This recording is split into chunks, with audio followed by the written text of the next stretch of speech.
नमस्कार, मेरा नाम है ओम प्रकाश यादव और आप देख रहे हैं वॉइस ऑफ रिपब्लिक।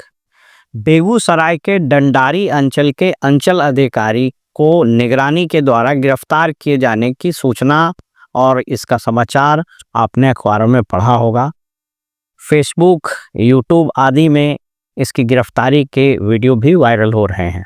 इस संबंध में मेरे पास कुछ लोगों ने कुछ तथ्य भेजे हैं। उसके आधार पर ऐसा स्पष्ट होता है कि ये गिरफ्तारी में विजिलेंस ने स्टैंडर्ड ऑपरेटिंग प्रोसीजर यानी जो प्रक्रिया होती है उसका पालन नहीं किया गया है। और एक वीडियो जो उस अंचल अधिकारी ने उस वक्त 20 सूत्री की मीटिंग चल रही थी उस प्रखंड के परिसर में हॉल में, वहीं से उसने रिकॉर्ड करके भेजा है जो वायरल हो गया है। ठीक है, कर लीजिए, लेकिन भविष्य में आपसे निवेदन होगा इस पहचान का। आज समिति की बैठक चल रही है जिसमें सभी माननीय गण उपस्थित हैं। इसमें विजिलेंस के द्वारा है ऑपरेटर को पैसा लेते हुए पकड़ा गया और उसके माध्यम से मुझे ट्रैप करने की कोशिश की जा रही है। यहाँ पे सभी लोग गवाह हैं कि यहाँ पे मेरे द्वारा इसी तरह कोई कार्य नहीं किया गया है, ना मैंने कोई पैसा लिया है ना पैसा छुआ है। बट फिर भी विजिलेंस के द्वारा बाहर अभी वेट किया जा रहा है और जो भी है मुझे उठाने की कोशिश की जा रही है। अंचल अधिकारियों के संघ के अध्यक्ष या महासचिव ने जो डीएम बेगूसराय से बात किया है उसका ऑडियो भी वायरल हो रहा है।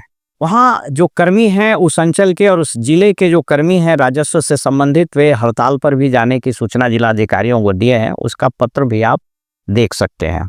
ये जो खबर आ रही है उसके अनुसार वाकया कुछ इस तरह का है कि उस डंडारी अंचल में कंप्यूटर ऑपरेटर को पैसा लेते हुए विजिलेंस ने पकड़ा और इस आधार पर कि चूंकि यह कंप्यूटर ऑपरेटर यह पैसा अंचल अधिकारी को देने वाला था या देता या उसी के लिए लिया था, उस आधार पर अंचल अधिकारी को गिरफ्तार किया गया है।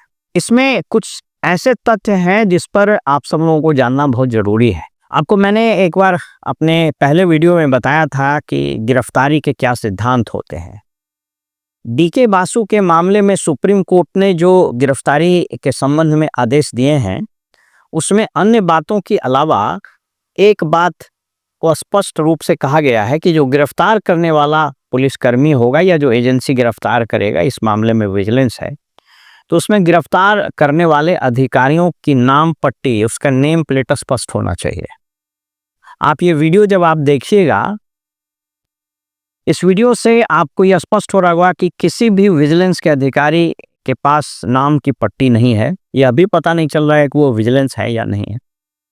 आपने देखा होगा कि वैसे एजेंसी जो नॉन यूनिफॉर्म्ड होते हैं, जिसके पास यूनिफॉर्म नहीं होता है, जैसे सीबीआई, एनआईए आदि, तो वो एक उस लोगों का जैकेट पहन लेते हैं जिसके पीछे में लिखा है, आगे में लिखा रहता है एनआईए या सीबीआई। वैसा इसलिए रखा जाता है कि वह एक प्रोटोकॉल है जो सुप्रीम कोर्ट ने कहा है। दूसरी चीज, सुप्रीम कोर्ट ने स्पष्ट गाइडलाइन दिए हैं कि गिरफ्तारी के लिए क्या प्रोटोकॉल होना चाहिए। विजिलेंस के वेबसाइट में जब आप जाइएगा तो विजिलेंस कभी भी अपने उस स्टैंडर्ड ऑपरेटिंग प्रोसीजर को सार्वजनिक नहीं करता है कि गिरफ्तारी के लिए क्या प्रोटोकॉल है। मेरी जो जानकारी है उस हिसाब से गिरफ्तारी के लिए जो प्रोटोकॉल हैं वह प्रोटोकॉल वही होंगे जो डीके बासु के मामले में सुप्रीम कोर्ट ने कहे हैं। क्योंकि सुप्रीम कोर्ट का यह आदेश सब पर लागू होगा। आपको पता है कि जब सुप्रीम कोर्ट कोई आदेश देता है तो वो लॉ ऑफ द लैंड हो जाता है। तो वो संविधान में सुप्रीम कोर्ट के कोई शक्ति भी है कि अगर वो कोई आदेश देता है तो it becomes as good as law. तो इस मामले में स्पष्ट रूप से इसका उल्लंघन हुआ प्रतीत होता है। क्या प्री ट्रैप मेमोरेंडम बना, क्या पोस्ट ट्रैप मेमोरेंडम बना, क्या रंगे हाथ, जो न्यूज में आ रहा है रंगे हाथ गिरफ्तार किया गया, तो स्पष्ट रूप से नहीं जो चीजें आ रही है। तो अगर रंगे हाथ गिरफ्तार नहीं किया गया तो फिर रंगे हाथ गिरफ्तार करने का औपचारिकता कैसे पूरा किया गया। जैसा मैंने एक पूर्व के वीडियो में ही बताया था कि विजिलेंस का ये मोडस ऑपरेंडाई रहता है या ऊपर से इंस्ट्रक्शंस रहते हैं। मैंने इस पर एक डिटेल में वीडियो बनाया है, आप हमारे यूट्यूब चैनल पर उसमें जा सकते हैं। निलंबन के सिद्धांत, बर्खास्तगी, विजिलेंस और लोगों को ट्रैप नहीं करती है, मंत्रियों को ट्रैप नहीं करती। इस तरह के मैंने कई एक वीडियो बनाया, उस वीडियो को आप देख सकते हैं जिसमें सारे सिद्धांत को मैंने स्पष्ट किया है। आज मैं फिर इन चीज़ों पर आपसे बात करता हूँ। तो अगर ये रंगे हाथों गिरफ्तार नहीं हुआ तो फिर ये रंगे हाथ गिरफ्तार करने का न्यूज़ कैसे आ रहा है? क्योंकि इसमें एक चीज़ स्पष्ट हो गया था कि वो रंगे हाथ गिरफ्तार नहीं किया गया है, वह उसको गिरफ्तार कर लिया गया है। वो मीटिंग में बैठा हुआ था अंचल अधिकारी, उसने एक वीडियो भी जारी किया है और लोग हड़ताल पर चले गए हैं। देखिए, एक दो चीज़ स्पष्ट रूप से समझ लेना चाहिए कि जो विजिलेंस है वह अक्सर इस तरह की कार्रवाई जो होती है, आप इसमें सहमत होइएगा कि इस तरह की जितनी भी कार्रवाई होती है उसमें कहीं ना कहीं पॉलिटिकल एंगल होता है। चुनाव के पहले देखा गया है, इवन चुनाव के दरमियान भी यह देखा गया है कि विजिलेंस इस तरह की कार्रवाई बहुत ज़्यादा करती है। उसका कारण क्या है? तो उसका कारण ये है कि मुख्यमंत्री को या मुख्यमंत्री के जो दरबारी अधिकारी हैं उन लोगों को यह भ्रम है कि ऐसे गिरफ्तारी कर देने से उनका वोट बैंक बढ़ेगा। लेकिन इस मामले में वहाँ के जो जनप्रतिनिधि हैं, निर्वाचित जनप्रतिनिधि जिसमें पंचायत स्तर के जो प्रतिनिधि होते हैं, उनकी बैठक हो रही थी, उन लोगों ने भी अपना ऐतराज़ जताया है। उस वायरल ऑडियो के सुनने से यह भी लगता है कि डीएम ने भी स्वीकार किया है कि विजिलेंस ने उनको कॉन्फिडेंस में नहीं लिया, जबकि यह स्थापित परंपरा है कि अगर विजिलेंस वहाँ जाती है तो उस जिले में कम से कम कलेक्टर को उसको संज्ञान में लेना होगा, उसको बताना पड़ेगा कि आप कहाँ जा रहे हैं। इन मामलों में बिहार में जितने भी कार्रवाई विजिलेंस की होती है, एक दो को छोड़ कर के बाकी में इस प्रोटोकॉल का पूरा उल्लंघन किया जाता है।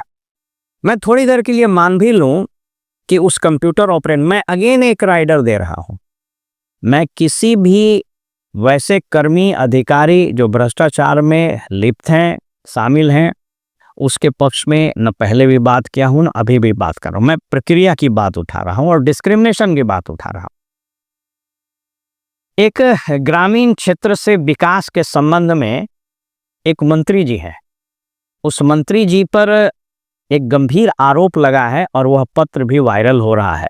यद्यपि चूंकि उस पत्र को लिखने वाला व्यक्ति ने अभी अपनी सहमति नहीं दी है, इसलिए मैं उस पत्र को अभी आपको नहीं दिखा सकता हूं, क्योंकि कुछ वैधानिक चीज़ें हैं कि जिसने पत्र वो लिखा है वो अगर अपनी सहमति नहीं देता तो उसको दिखाना न्यायोचित नहीं रहता है। लेकिन ग्रामीण क्षेत्र के विकास से संबंधित एक मंत्री ने मोटे रकम लेकर के उस विभाग में कार्यरत कॉन्ट्रेक्चुअल अपॉइंटमेंट के कर्मियों का मानदेय बढ़वाया था, और वो मानदेय उस पत्र के अनुसार उनके मन मुताबिक या जो वादा हुआ था, जो डील हुआ था, उस हिसाब से मंत्री ने नहीं बढ़वाया, जिसके कारण वे लोग हड़ताल पर जाने के लिए उतारू हैं। उस पत्र में यह भी लिखा है कि आगामी 11 तारीख को ये लोग उस मंत्री का घर घेराव करेंगे।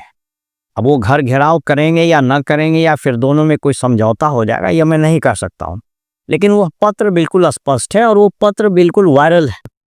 मैं यह प्रश्न उठा रहा हूँ कि अगर कंप्यूटर ऑपरेटर ने पैसा लेते हुए उसको विजिलेंस ने गिरफ्तार किया और यह मानते हुए विजिलेंस ने अंचल अधिकारी को गिरफ्तार किया कि जो कि उसका कंप्यूटर ऑपरेटर था तो उसी को पैसा देगा, तब तो यहाँ तो और साक्ष्य है।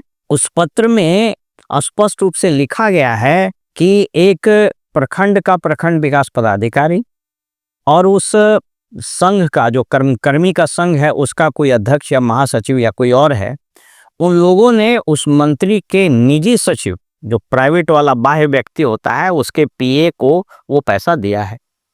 तो इस आधार पर विजिलेंस वहां छापामारी क्यों नहीं करते हैं? क्यों नहीं उस मंत्री के प्राइवेट पीए को गिरफ्तार करते हैं? क्योंकि उसको गिरफ्तार करेगी, पूछताछ करेगा तो पूरा भेद खुल जाएगा। तो इस आधार पर मंत्री के यहाँ छापेमारी क्यों नहीं होती है? क्योंकि सिद्धांततः हमारे देश के संविधान में तो इक्वलिटी बिफोर द लॉ है, और हम लोग बचपन से यह सुनते आ रहे हैं कि कानून सबके लिए बराबर होता है। यहाँ कानून सबके लिए बराबर तो है नहीं। और अगर इस आधार पर कि चूंकि वो कंप्यूटर ऑपरेटर अंचल अधिकारी के साथ अटैच था, तब तो कलेक्ट्रेट में कोई भी आदमी गिरफ्तार होगा तो डीएम को भी गिरफ्तार होना चाहिए। अगर थाना प्रभारी गिरफ्तार हो रहा है तो एसपी भी गिरफ्तार होना चाहिए, क्योंकि थाना प्रभारी वो पैसा एसपी को देता है, ये तो जग जाहिर है। तो ये अगर स्थिति बने तब तो मैं समझता हूं कि तो फिर कोई अधिकारी सुरक्षित नहीं रहेगा। इसीलिए प्रोटोकॉल बनाए गए थे, इसीलिए प्रोसीजर बनाए गए थे कि हर वैधानिक कार्रवाई की एक प्रक्रिया होती है। इस मामले में प्रथम दृष्टया यह लग रहा है कि अंचल अधिकारी दंडारी के खिलाफ ज्यादती हुई है।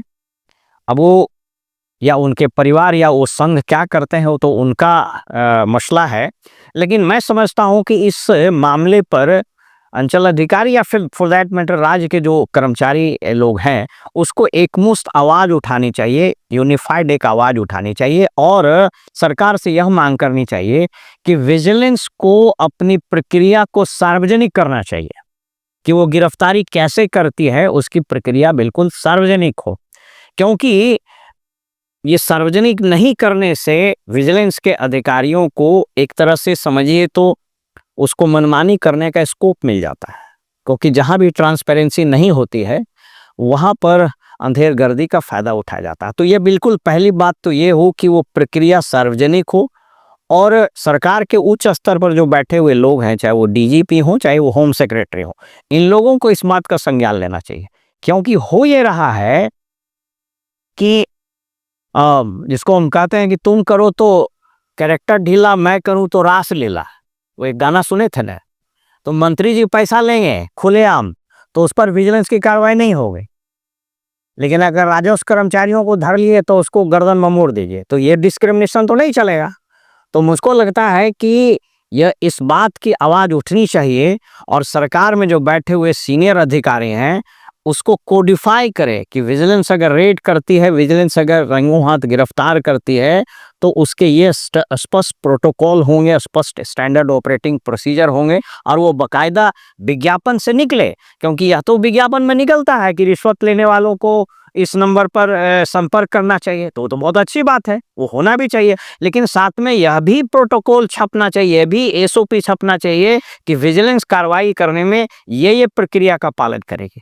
लेकिन इस मामले में जो अंचल अधिकारी है उसका वीडियो देखने से और गिरफ्तार करने की पूरी प्रक्रिया के वीडियो देखने से और कर्मचारी संघों के द्वारा ये जो पत्र लिखा है और डीएम को जो अधिकारी ने फोन किया उसकी जो रिकॉर्डिंग वायरल हो रही, वो भी रिकॉर्डिंग मैं अभी नहीं दिखा सकता हूँ इसलिए कि दोनों में से किसी पक्ष ने अपनी सहमति नहीं दी, लेकिन वो रिकॉर्डिंग ऑडियो वायरल है जिसमें डीएम बेगूसराय और कोई सीओ संघ का कोई अध्यक्ष महासचिव है, दोनों के बीच के वार्तालाप वायरल हुई है। उसमें डीएम यह कहते हुए स्पष्ट रूप से सुने जा रहे हैं कि मुझको ये जानकारी नहीं थी, यानी डीएम को वो जानकारी नहीं थी।